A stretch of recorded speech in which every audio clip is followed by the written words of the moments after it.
Welcome to BreitWerks. Little update on the 78, 79. Depends on the VIN, depends on who you talk to, on how it was imported. But that is the first time in a while the motor's been hanging there just by itself. So, long story short, got the engine bolted in, not no oil lines or anything connected yet.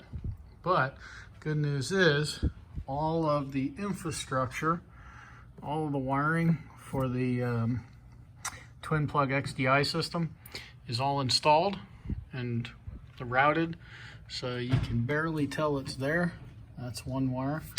Everything with the DR25 covering it is XDI install stuff. But we got that done. We got the brake lines. I don't think anybody stepped on a brake pedal in about 10 years, 15, maybe 20. I did get the pistons to move out and in, put new brake lines in, flush the fluid. So we'll see how bad the cups are, if they will work. But yeah, we're getting closer. We got the high clearance oil lines in here from Elephant Racing and the finned oil lines, so that we'll be able to handle the extra horsepower that this turbo is pushing out.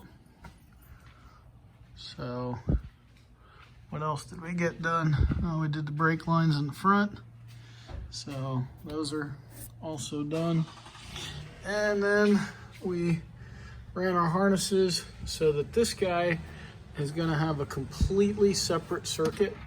So we'll come on here with the key, but then we'll get power straight from the battery for the XDI system. So we won't have to worry about any interference. We won't have to worry about any noise. Everything will just have its own deal on the ignition side. And we also got the fuel pump replaced and the little bracket, mounting bracket, all restored. Slowly but surely making progress. The box of parts has gotten smaller, so we got boxes of stuff when we started and we're down to less boxes. All right, thanks for watching. Check us out at brightworks.com.